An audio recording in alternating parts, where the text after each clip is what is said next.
Hi Aquarius! Welcome po sa ating channel. Ito ay inyong weekly gabay tarot reading for your career and money ngayon December 16 to 22, 2024. Please be reminded kung naka-resonate kayo, comment down. Kung hindi ka naka-resonate, ibigay niyo po sa iba kasi general reading po ito. This is for you Aquarius for your career and money po December 16 to 22, 2024.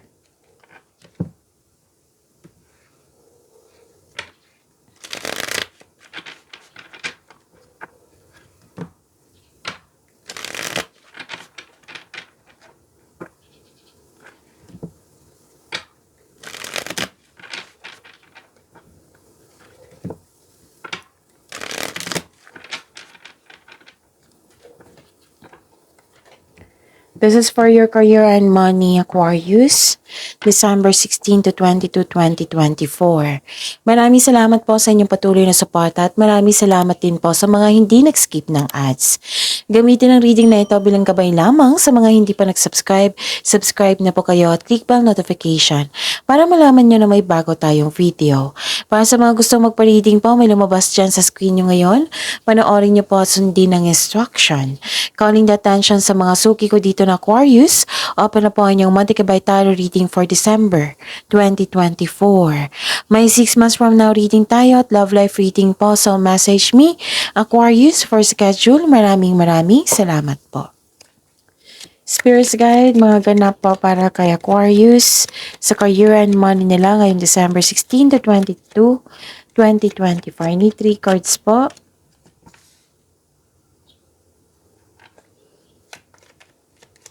Para po kay Aquarius, career and money.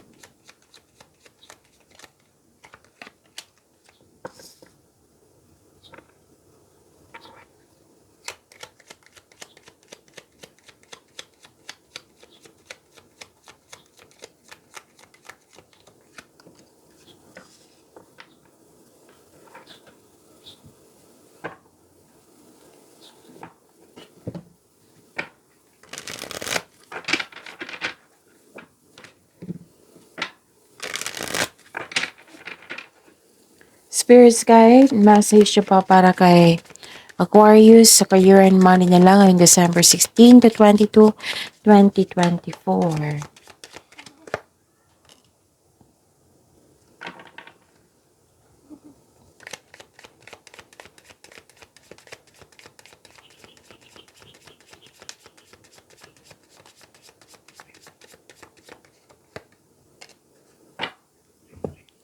Okay, Aquarius, ngayong week na ito sa inyong career and money.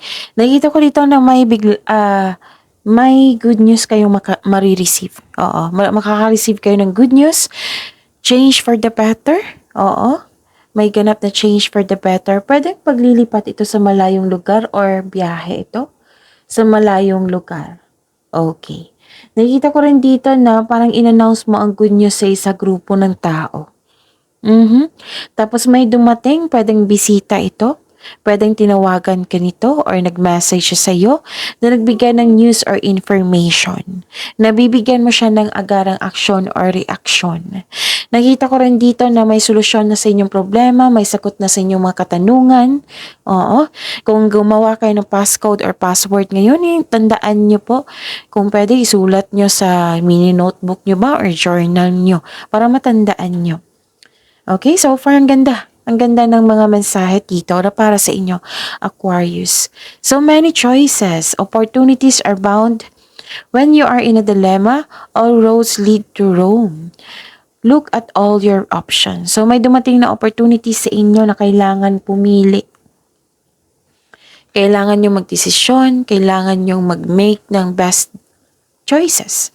And limitation, let go of worries. Spirits Guide, ano po yung energy ni Aquarius sa career and money nila ngayon December 16 to 22, 2024.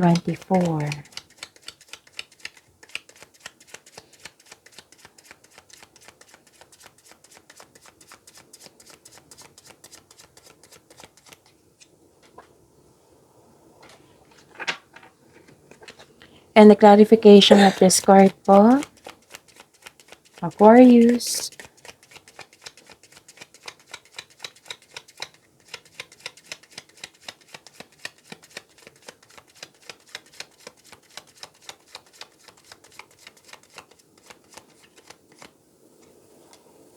Okay. Okay, Aquarius, napanood nyo na ba yung 2025 tarot reading nyo? Oo, na-uploaded nung December 16, 2024. So, panoorin nyo po, hanapin nyo po sa channel natin. Kasi may Aquarius doon na exclusive sa Aquarius 2025 tarot reading. Okay, so kung may narinig kayo or may nakita kayong repeating message, meaning to say pinupush ng cards nyo, kasi ang ilan sa inyo hindi pa binigyan ng atensyon na kung maaari din po bigyan nyo po ng solusyon at aksyon. Remember, Aquarius, at the end of the day, alam mo na ikaw lang taong may kakayahan at responsable na gumawa ng sarili mong katotohanan at kinabukasan. So, ano yung energy ni Aquarius? Okay, inom muna ako ng tubig.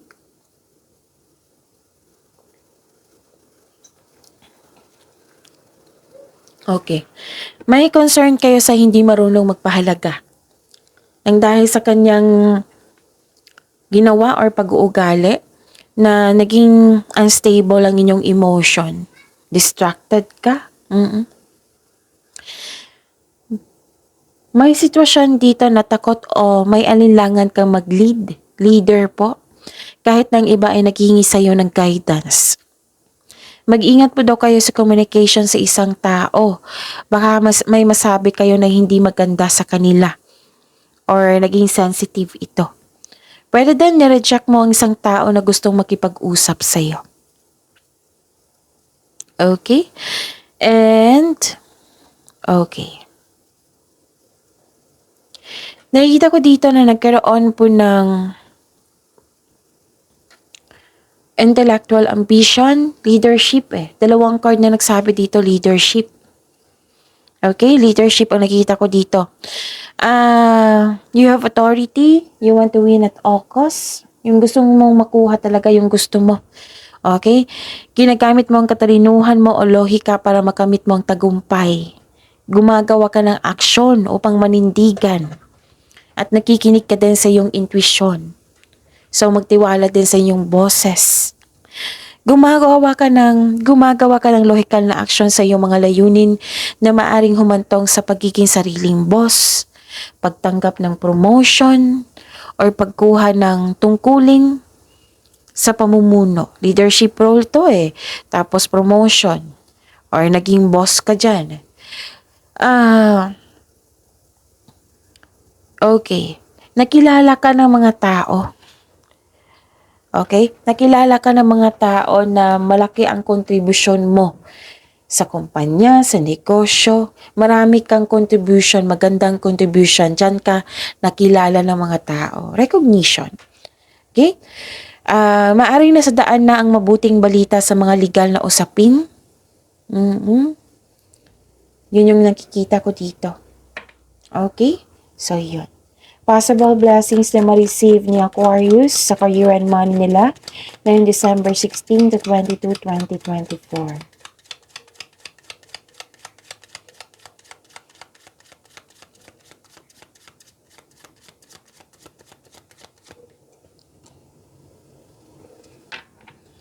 And the clarification of this card po.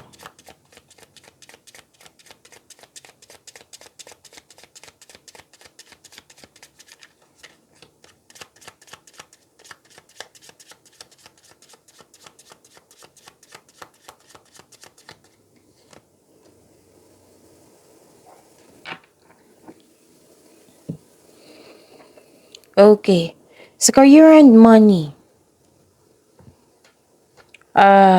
Possible blessings. Okay. Nakikita ko dito na kung nakaraang araw, last week, last month, na may na-miss opportunity kayo or may nangyari sa career and money mo na nalungkot kayo. Now, you are now focused on mind healing instead of suffering. Lumalayo ka sa toxic na tao, toxic environment, umiiwas ka. Lumalayo. So, Lahat kayo. Gemini, Libra, Aquarius, air signs kayo eh. Umiiwas talaga kayo sa toxicity. Tama nga naman. Umiiwas. Tapos, focus, you are now focused on mind healing instead of suffering. You are focused and have faith. I-release mo yung nararamdaman mo, palitan mo ng positibo na ma-motivate ka ulit. So, i-release mo yung negativity. Palitan mo ng positibo na ma-motivate ka ulit. Okay? Tapos, this card asks you to believe in yourself. Think positive. Okay? Think positive na makabangon ka ulit and have faith ng divine can lift you out of any period of loss. Magtiwala sa kung ano ang darating po. Okay? So, tama tong gagawin mo na mag-focus ka sa mind healing instead of suffering. Umiwas ka sa toxicity. Nag-focus ka and malaki ang faith mo sa universe. Tama yan. Ano pa? Oh, so be ready ha kasi magiging busy kayo for this week. May nakita kong success dito, new doors opening, may parating na opportunity, may ilan sa inyo, okay. May nakita ko dito mag-a-apply ng trabaho pero nagkaroon ng hesitation. So, ang sabi ng card dito na step forward, ipakita mo sa kanila na available ka at interested ka sa offered position. Okay? So, may parating na opportunity ha, na nakakabuti ito sa'yo. Wow. So, this is success, new doors opening, opportunities po. So, this card asks you to accept this opportunity and face it with confidence. Oo, kasi naka-align to sa passion mo. Isa din ito sa dahilan na magkakaroon ka ng maraming opportunities. Okay. May sinabi ang card nyo dito. May opportunity na dumating na kailangan yung bigyan ng atensyon, time, effort. Oo. Kasi kung pagbutihin mo to, mag-focus ka dyan at magkakaroon siya ng positive outcome, itong opportunity na ito, oo, kung mapapansin to ng mga tao, positive outcome ha, kung magkakaroon ng positive outcome, mas maraming darating na opportunities sa iyo. Kaya wag mag-alinlangan na tanggapin itong opportunity na ito. Of course, kailangan ng konkretong plano at kailangan din na handa ka. Okay? Pwedeng may offer na new business.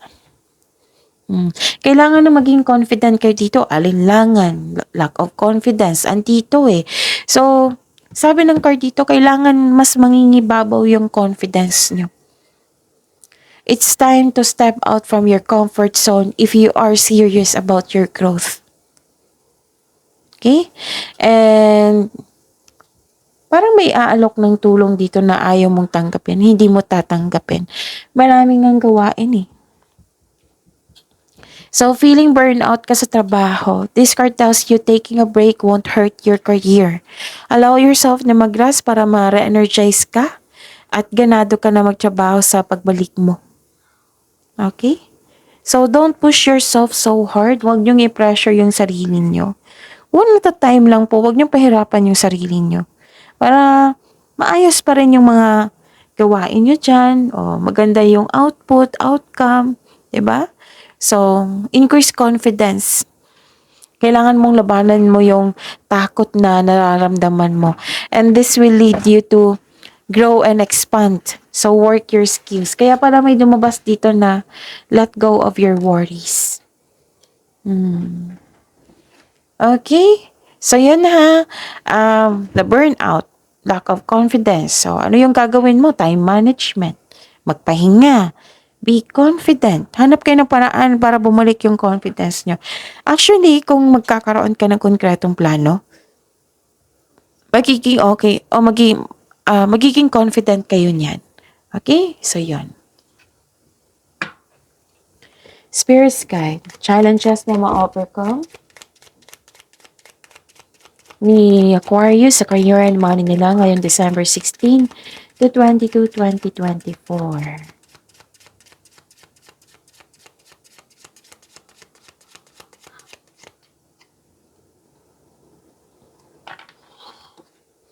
And the clarification of this card ko,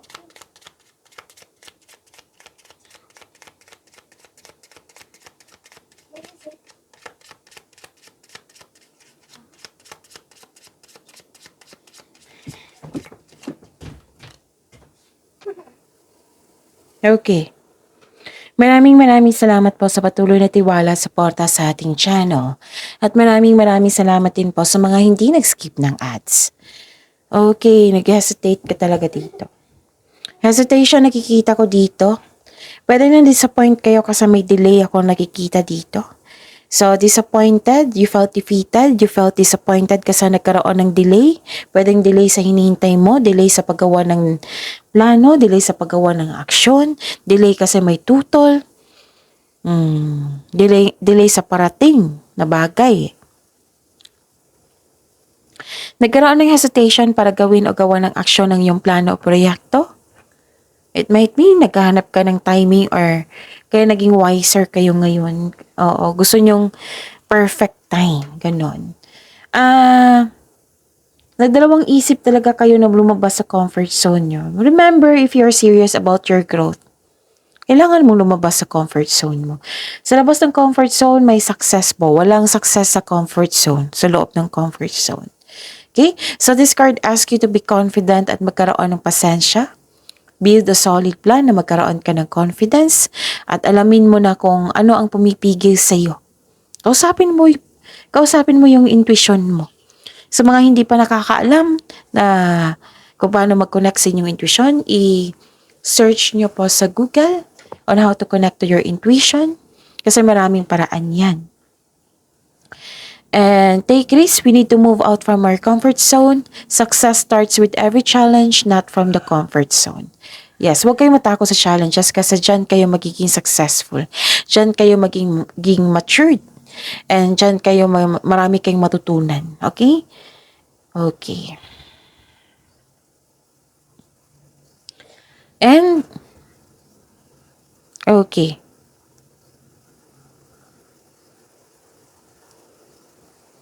You felt empty dito eh. Kasi may na-end na cycle. Hindi ka ready sa changes. So, magtiwala na ma-adapt mo lahat yan. Kasi that is normal. Basta may pagbabago, di ba?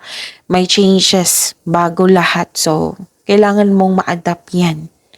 And, kung gagawa po daw kayo ng plano, siguraduhin karapat-dapat ba? Kasi nakita ko dito na some of you nagsisisi kasi nagkaroon ng pagkakamali sa plano. So, yun ha, pag-iingat sa paggawa ng plano. Okay? Pwede din delay. Ang delay po ay hindi po yan kansela. Delay is delay po. Matutuloy po iyan. May dahilan po iyan. Kailangan mo lang ng mahabang pasensya at pag-unawa, pag-intindi. Okay? So, yun. You're ready to move on pero you don't feel you are deserving of success. Yes, may successful completion ako nakikita dito. Kaya nga may changes eh. Successful completion, you're reaping rewards, may accomplishment, pero may pagbabago. Yun lang nga, yung concern mo, hindi ka ready sa changes. Okay? So, you deserve this success na na-achieve nyo. Aquarius. Deserve nyo itong success na ito. Okay. May matanggap kang rewards, recognition, promotion, andito rin, pagtaas ng allowance or sweldo. So, this is a repeating message. Yes, claim nyo din. Tapos, may delayed celebration lang dito. It might be delayed celebration kasi nagkaroon ka ng hesitation to attend. Hesitation kasi may gagawin kayo. Yun. Basta may hesitation dito. Okay? So, let go of your worries, ha?